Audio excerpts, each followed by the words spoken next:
friends, welcome to my YouTube channel. Today we will learn about some of the basics of the Swift UI. We are going to create a demo application that will follow the MVVM design pattern, and while creating the application we will learn some of the important property wrappers that are using in the Swift UI application, and we are learning all these with some practical examples. So firstly, a bit introduction about property wrappers. Property wrappers are the general structure that encapsulates the read and write access of the value. We use property wrappers if we need to access their current value and we need to apply some additional logic or the methods of their existing values. Like here is an example of the simple property wrapper. We have created property wrapper for the user default. So it is annotated by the @property keyword. So here we are accessing the getter and setter of the user default and applying some additional logic to it. And we can use that property wrapper in this way, like @user default key email, and the another example, we are storing the tenant ID, and here we are storing the service ID. So today we are going to cover some of the property wrappers like @publish, @observed object, @state object, and @environment object. So let's start. Here we have created the new project, and new project has hello world text and an image, and we named it ToDo. And so today we are going to create ToDo list. So to start with, let's delete all these as we do not require this and create one navigation view. And the navigation view has a list. To display data in the list, we need some model. So let's create one struct for the model.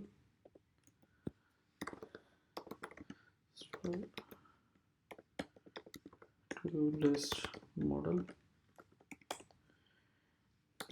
and model has one property called name. The model should conform to identifiable, so we can use it in our for each. So let's conform to the identifiable and create one more ID.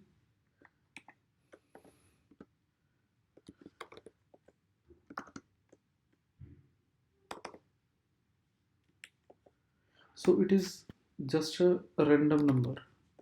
So UUID is nothing, just a random number to uniquely identify the to-do list items. So here we need to write for each, and so for each requires some array. So let's create one array.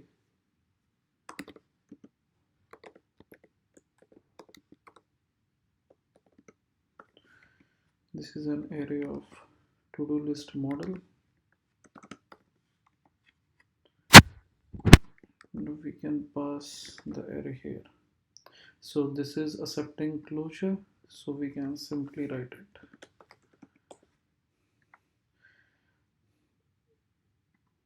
And create one text.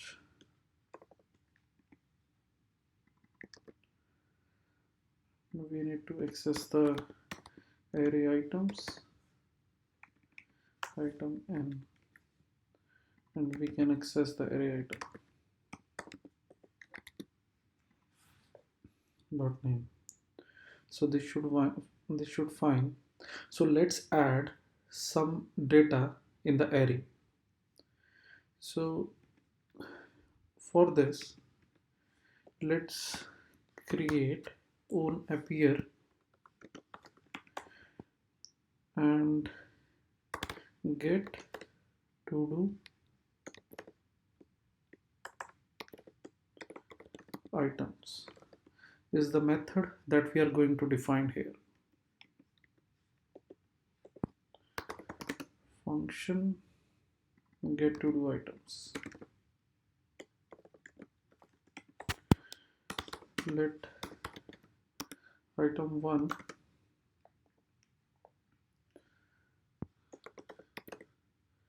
to do list model and name, let's assume have to do phone call.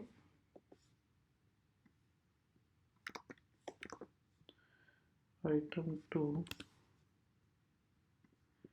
we can write go to market.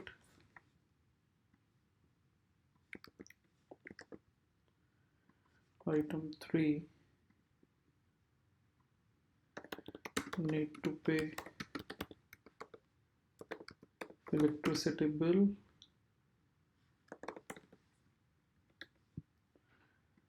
And item 4 we can say take rest. Okay, so we created the 4 dummy items. Let's add these items in this to-do list array. To item 4 to-do list array dot append item 1, item 2, 3 and 4.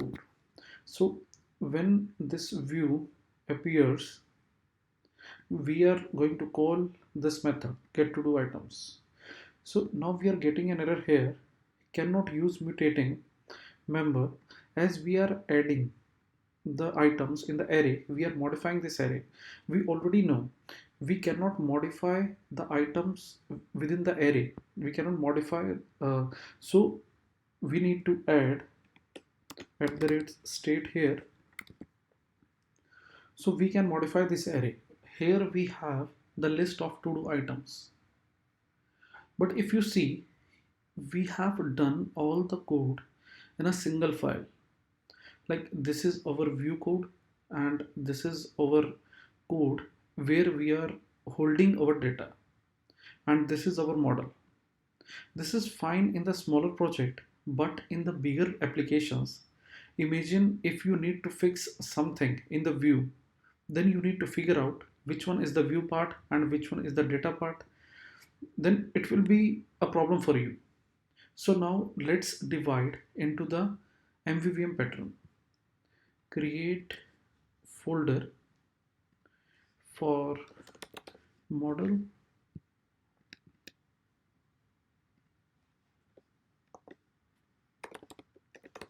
view model,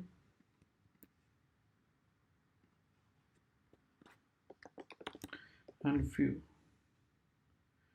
and in the model create one file,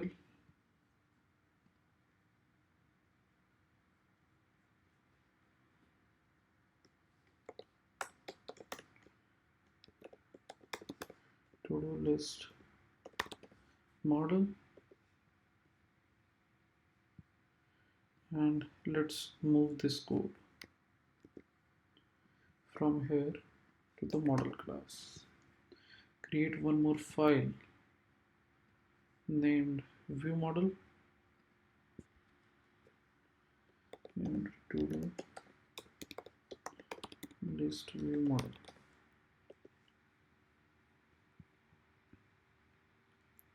And let's create one class to-do list view model, and copy paste this code from here into our view model file,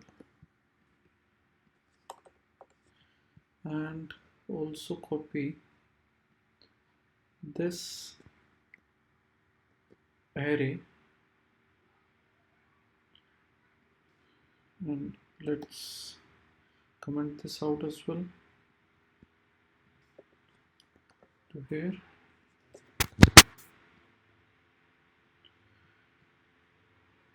Okay, this is fine. And now let's move this view in the view folder, and here we're getting some errors, right? We do not have to-do list here. So let's create an object for view model where view model as to-do list view model and to-do list view model, and create one initializer in this view model class,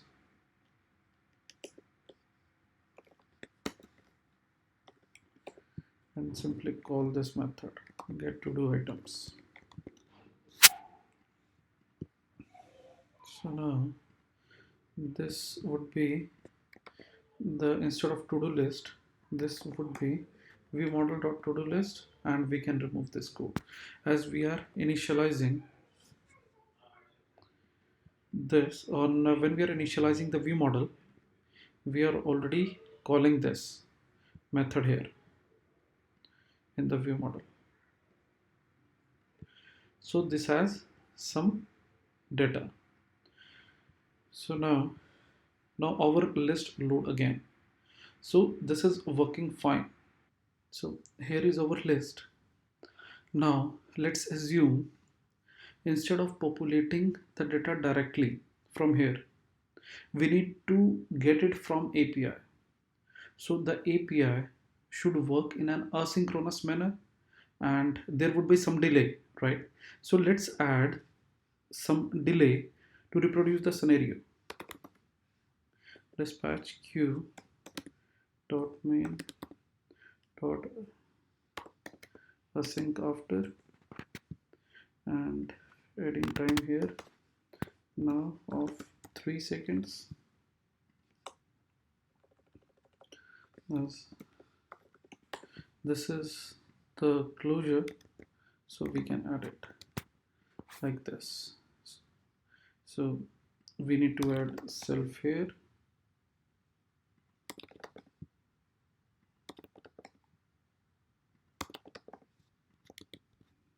Okay, so now let's see the content.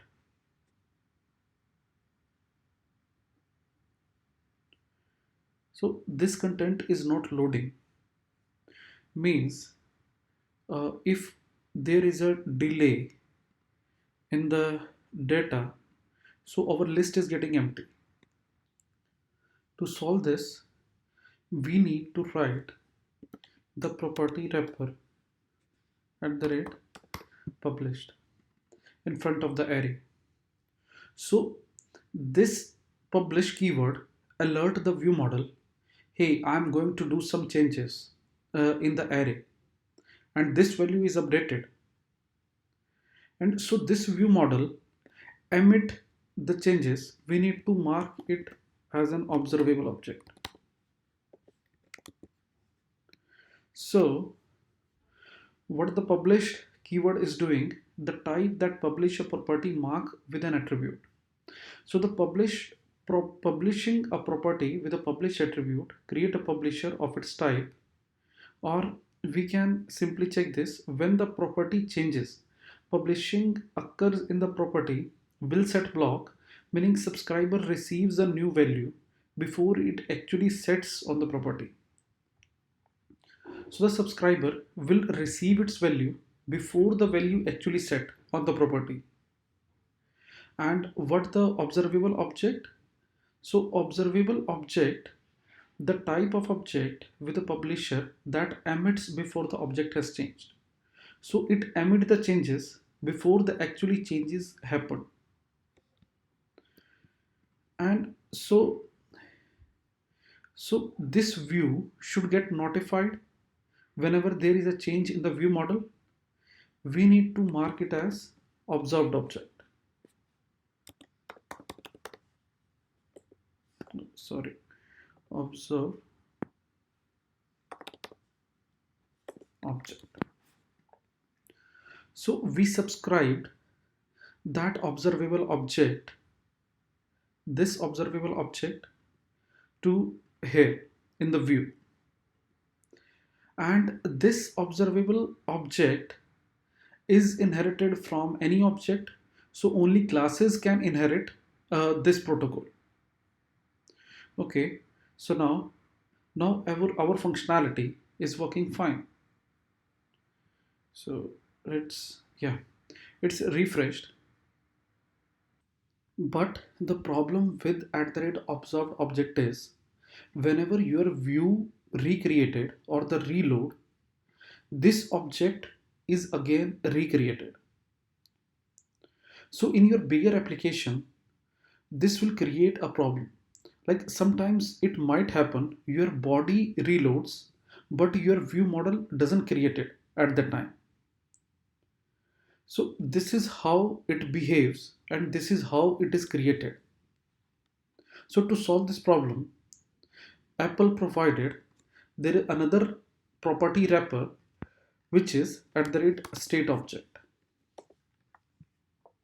So whenever your view reloads or recreated or your body recreated, this object will remains in the memory. So it is always advisable to use at the rate state object whenever you are creating your object. And if you are passing this object to the further views down the hierarchy, you should use observable object there. So let's create the second view or the another view to pass this object. So create another view which should be of SwiftUI view named second view.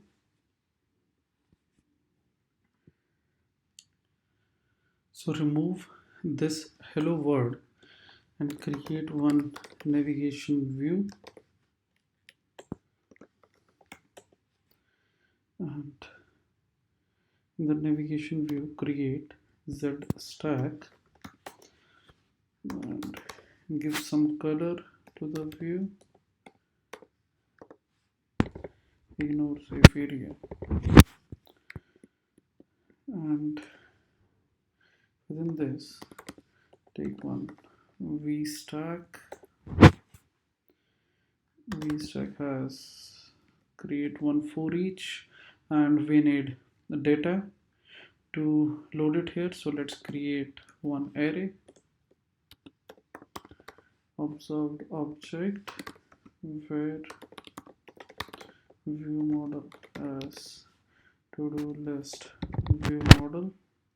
So here we can pass view model dot ToDo List, and this is accepting closure, so we can simply write in the trailing way and write some property to display the text. And here we can access items in item and item dot name. So, and we are getting error here to pass the view model here as well. So let's pass it as ToDo List view model. Here we started getting error, so now this is fine. Yeah, so here, so let's check the functionality and reload this view.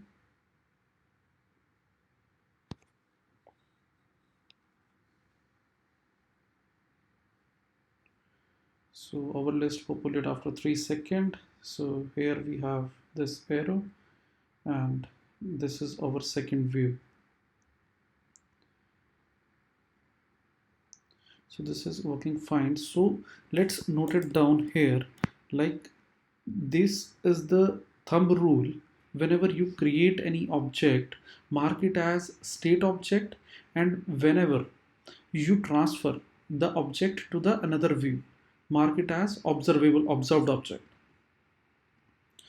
So guys, that's it for this video. Hope you learned something new today. If you like the video, please like and subscribe to the channel. See you in the next video. Thank you.